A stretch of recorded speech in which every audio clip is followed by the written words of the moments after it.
Hello, I thought I'd make a quick vlog, and Father Mike is still here, but we barely spoke today. I've been speaking to her in her subconscious, and everyone knows we can do that. And we have been praying a lot. Thank you, Father Mike. You're welcome. I said some prayers myself, and Father Mike is very funny. He's very funny and he's so nice. He's so nice. And I love praying. So, praying with Father John is so Father Mike. Father Mike is so nice. It's so nice. Father John and I pray a lot too. Um so what else? What can I say that happened today? Nothing. I lost my purse and they took her purse, but she'll get it back. Yeah, my purse is gone. But when my man say I'll get my something back, lately it's been happening because I never was able to get my Honda key back or stuff that disappeared in 2017. We have everything, and she'll get everything back eventually. But she'll get her purse back very, very quickly. Anyway, so I love Jesus. I really do. I love Jesus. And I was just thinking about that time when it only took these people like 2 minutes to convince me that Jesus wasn't God. And this is what everyone needs to be aware of. They use magic, they use hypnosis, they use persuasive speech. They do so many things to people to convince them that religion is that organized religion is bad, that Jesus didn't love humanity and he's the bad guy, which is all not true. It's not true. Yeah. I really appreciate my religion. I love it. And I wish I could,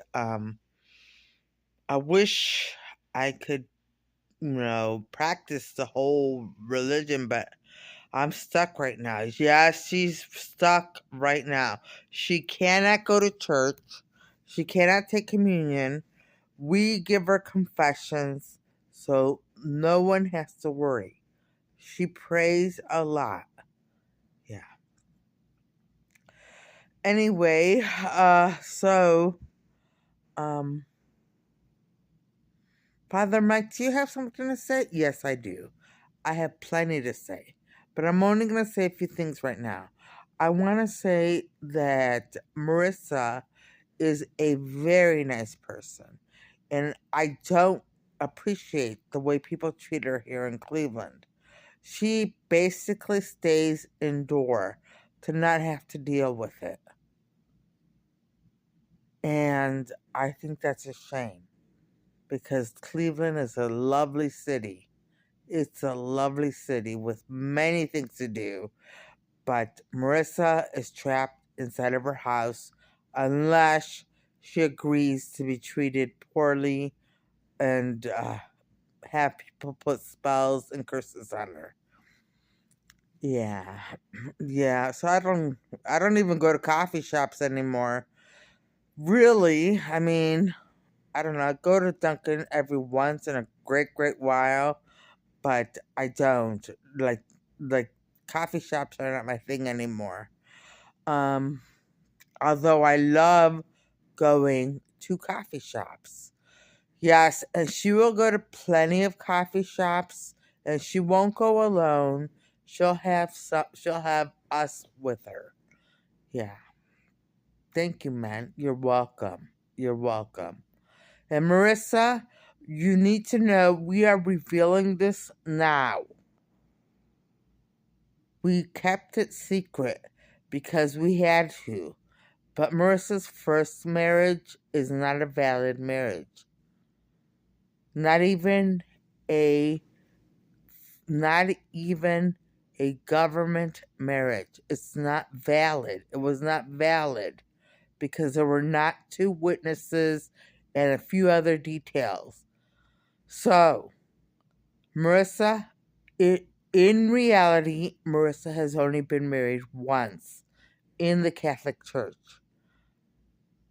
We had to wait to disclose that. Okay. Okay. Wow. That's a major disclosure. Yes, it is. Okay. So Dawood wasn't my husband? No. Dawood was never her husband. Not officially. Well, he tried, but he wasn't. Dave. Dawood Dave. He called himself Dave. I mean, he was a nice guy, but I don't know. We were too young. I'm glad it wasn't official. That way, I don't have a marriage on my record. That's right. So, anyway, what else? What else?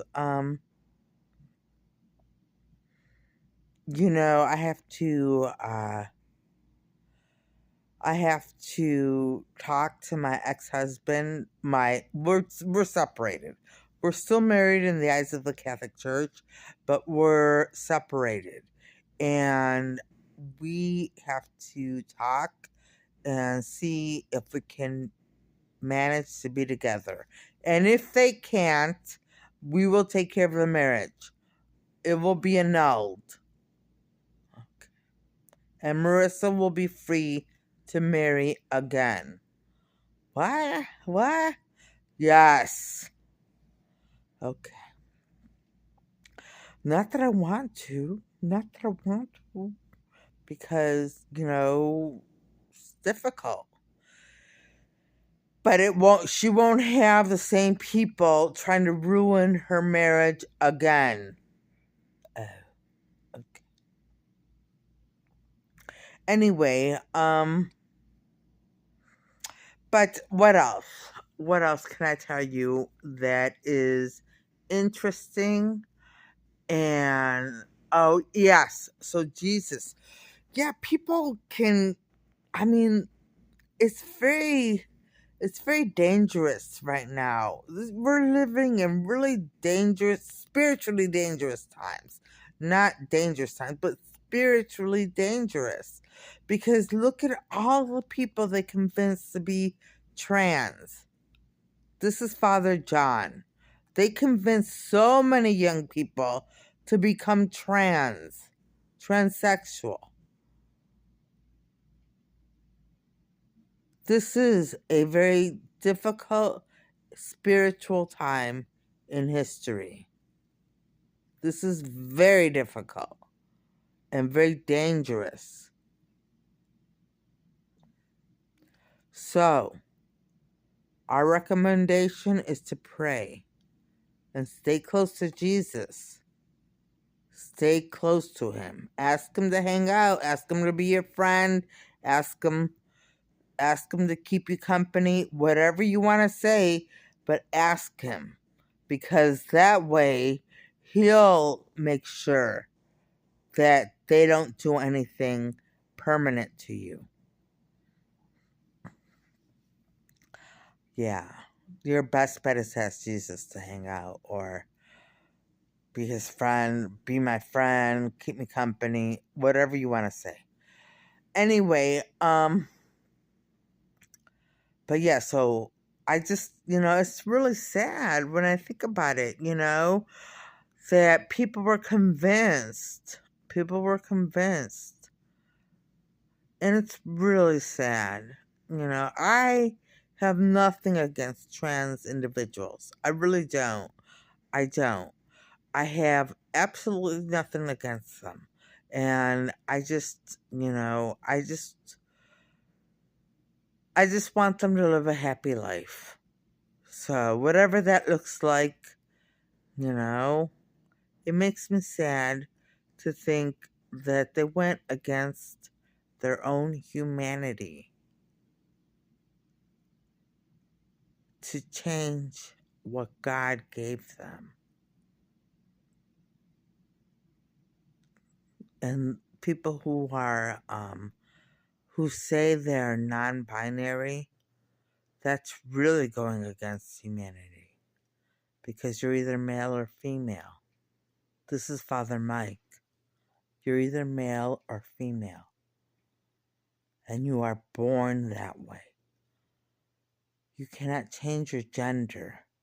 You can take hormones, and you can take medicine, and you can have surgery, but it doesn't change the fact that you are who you were born, the gender you were born. And I really, really sincerely mean it when I say that priests are not against you. We are not against you. All we want to do is help you. That's it. Priests are not against transgenders, but we don't agree with your lifestyle. But we are not going to judge you for it. There's a difference between not agreeing and judging you. And we don't judge you. And we don't treat you differently because you're transgender. And I won't treat you differently either. Okay. Anyway, so off that heavy topic.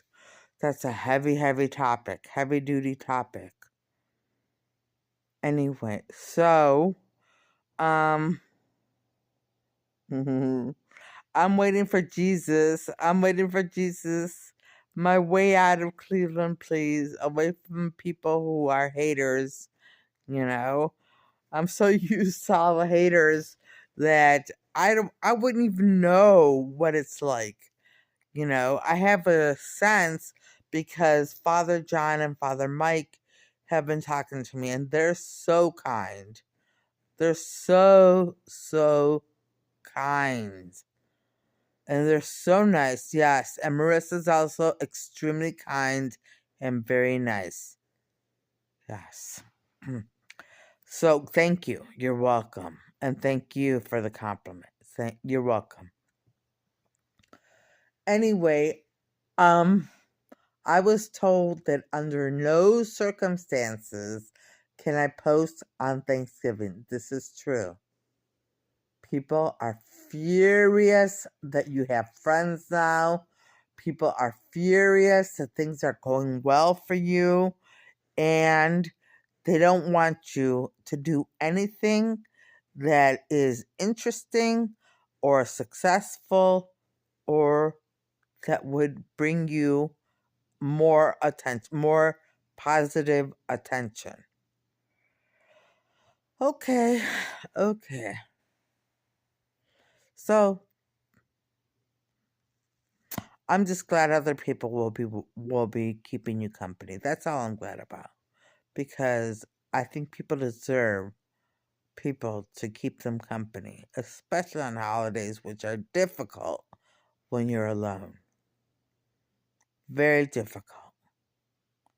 So, that being said, I am going to celebrate Thanksgiving either with my sister, my brother, I don't know if he'll come along, and or by myself. By myself, I have the food. It's not that much. It's just a little bit, but it's enough. It's more than enough. And if I have to celebrate Thanksgiving by myself, I will. And another thing I'm thankful for is that my mom is still alive and she's okay. My sister's fine. My brother's fine. My niece and nephew are fine. My my step, my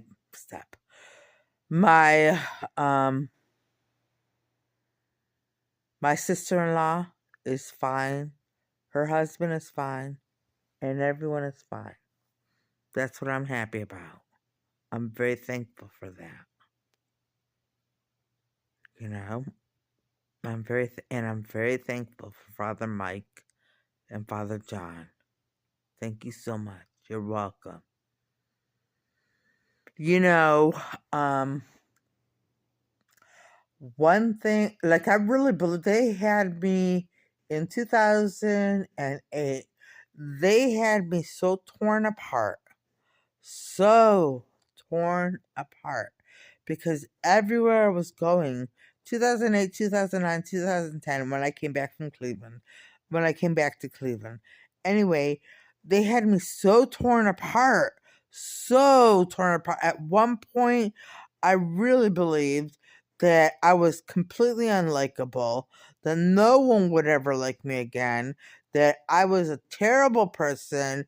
And, well, deep inside, I knew I wasn't, but I mean, I got no break from it. And it was all like what they did to me at Speedway. It was all like that. Everywhere I went, it was like that. And, you know, I fled. I fled Cleveland as soon as I could. And when I got back, I had more of the same. More of the same. It wasn't until 2018, 2018 that it finally calmed down. You know, it's really, and when you live through something like that, you realize, you realize that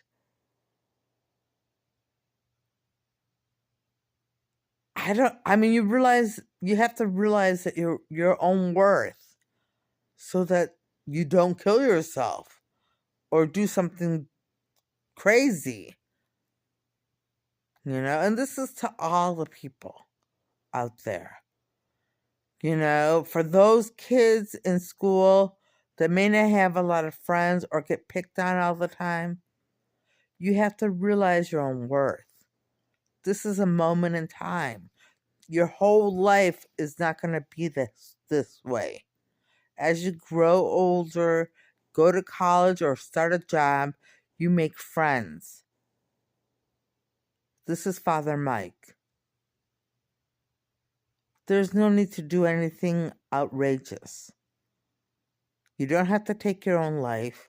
You don't have to take the life of others. And you don't have to turn to drugs and alcohol. You don't. There's always love from priests and nuns in the Catholic Church. There's always love there for you. And there's always a different, like Marissa said, life is fluid. One day you're being picked on by everyone. Everyone is picking on you. And it hurts. I know it hurts. It hurts a lot. But you can change that situation too. Or maybe you can't. Maybe you don't have the power. If you're young, you can't move. Maybe your parents won't keep you in that school. But you can come to the Catholic Church. There are tons of youth groups at every church. At every Catholic church. And you don't have to be Catholic to join the youth groups. Yeah. Yeah. Because I worry about all these young people and, shooting up the buildings and whatever, and older people too, yes, but the majority of them are young, very young, and they've been picked on. Yeah. Know that I know what you're going through. I know what you're going through. Everyone screamed and yelled at me everywhere I went, and I was at the bottom. Where I couldn't take anymore. And so I just said to myself, you know what? I know. Oh, here's what I did. I said, okay, So if I'm going to, I would, if I was at the bottom, I thought, no one likes me, but I have self worth. I know I'm worthy. So I thought to myself, okay, I'll go out a little bit every day and try to find someone who's nice to me. And then I'll come home and that'll make me feel better. Then go out just a little bit more and a little bit more. And then I don't know, but you can find nice people at church. You don't have to be religious and you don't have to practice the religion. But you can find so many nice people at church. Yeah. So I recommend that. Father Mike, we love you very much. We love humanity. We love everyone. And we don't want you to feel like there's no way out. You have a friend in Jesus, and you have a friend in priests and nuns, and you can make friends in the youth groups. All right. Well, on that note, I'm going to end this vlog. Father Mike, you have anything else to say? No, not at this moment. Okay. On that note, I'm going to end this vlog, and I'm going to say, I hope everyone finds some happiness in their days. And I hope everyone has a great day, a great evening tonight, and a great day tomorrow. And things go your way. All right. Bye.